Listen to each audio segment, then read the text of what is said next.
Was there. So in 2009 I finally reverted to Islam. I did change my name for two reasons. One, I wasn't too fond of my original name, but also I wanted something with a bit more meaning. So I chose the name Maya, as originally called Rob.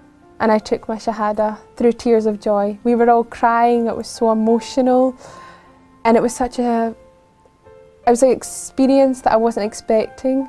We went, and at first we were told to go to the study room, and I would take my Shahada there with the Imam. I wanted to do it properly. I didn't want to do it just with two witnesses, which is all the requirement. I wanted to do it in the mosque, let everyone know, get a certificate, I'm Muslim.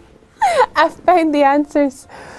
So we went, and the Imam sat me down. He started asking me strange questions. Why do you want to become Muslim? Is someone forcing you? Do you want to do it? And I'm like, yeah, that's why I'm came. Please just let me take my Shahada. So he just obviously wanted to make sure I knew what Islam is, I knew what being Muslim meant. And where my journey into Islam began was in 2005, I started working in a call centre. And in that call centre it was predominantly Pakistani people that were in there that were Muslims. And they were not crazy. They were not anything that I had imagined, that the media had portrayed. And in actual fact, they became my best friends. And this is the first time I felt I had real, true friendship, where these people really cared for me, I really cared for them. And there was a group of us. So there was Saima, there was Shakila, there was Talib, Nabil and Atif. And it was us lot together, and I would just, initially it was just, I was interacting with them, and we would just do normal things, go to the cinema, we would go out for meals. But one thing that stood out to me was the fact that what they done was very respectful. They had a lot of respect for themselves. They wanted to have a good image. There was a lot of things they wouldn't do. So they wouldn't come out clubbing with me. You know, once I had a birthday, I invited them and they declined, and I couldn't understand why. So slowly, it was just their behaviours, their mannerisms that introduced me to Islam. And then that day, after I prayed, it was the Jummah Friday prayer. So we went and we prayed, and I remember feeling so nervous because of all the things I had learned. I didn't know how to pray Jummah. So I was standing there and my nerves, and I started to forget the prayers and the recitation that I'd learned. So I'm copying my friend and I'm like, am I allowed to be looking at her at the corner of my eye? And we prayed. And that day was very emotional. The Imam gave a speech and he was saying how there was a birth. That was me, which I found out later because I'm a revert to Islam. I'm a newborn in the eyes of Allah. There was also a marriage and a death. And that whole time that I learned a lot more about what hijab is, what is the purpose of it. One of my friends gave me just a silly little analogy. They said, I've got two sweets, one covered, one uncovered, and I dropped them on the floor. Which one would you eat? Which one would you take? They goes, I said, the one with the cover, of course. And they said, well, that's how we view our women in Islam. They are the most precious thing to us. Of course, we would want them to be covered. And this is not something that I was being told is what men want, but this is what Allah wants. This is our protection. This is our safety.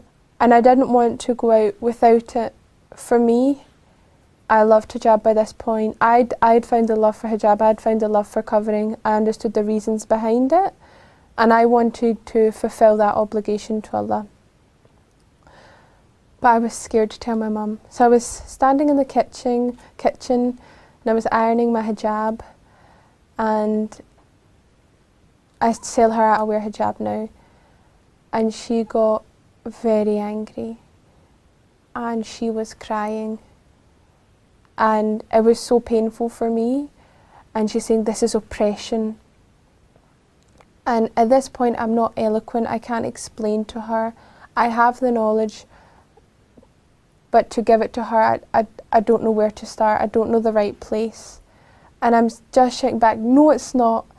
So I remember walking out of the house and going to my back garden, and I was in floods of tears and I was crying my heart out. And I phoned Zara, who had now become my Islamic teacher, mashallah, she's very good.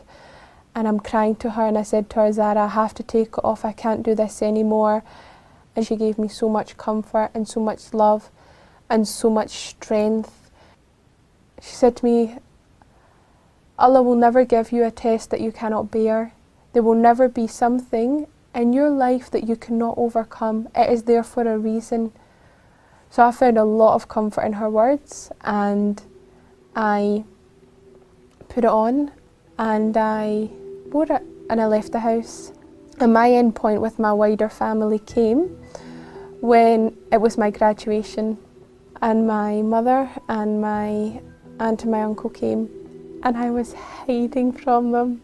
I was in my graduation gown. I was wearing this big black graduation cloak and a black hijab, and I was just all black.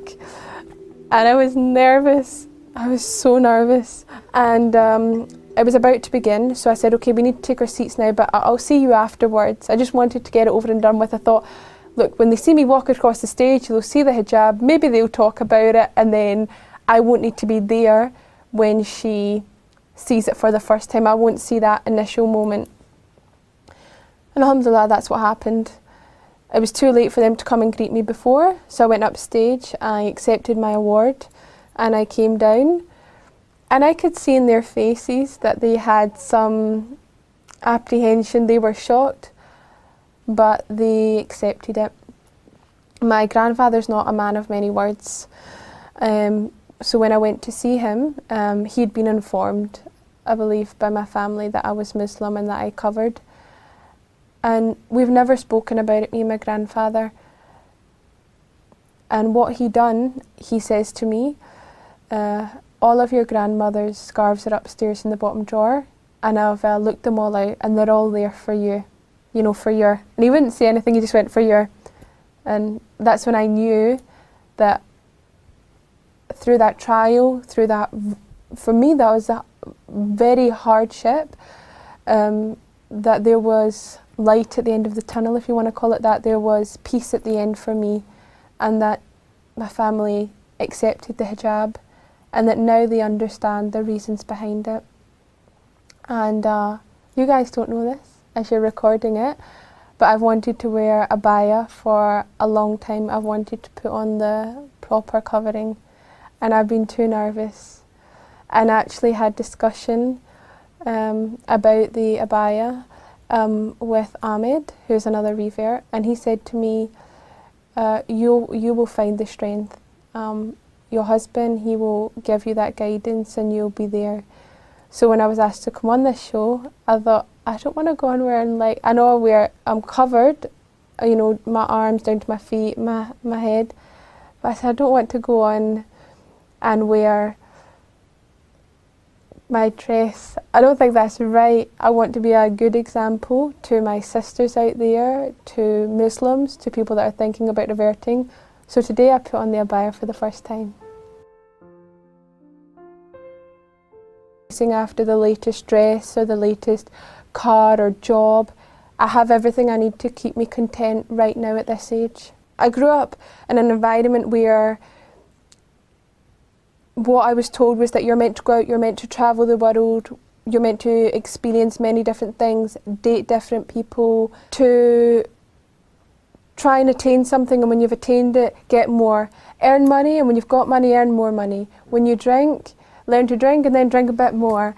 Gluttonous, it was just, you know, and to me it had no real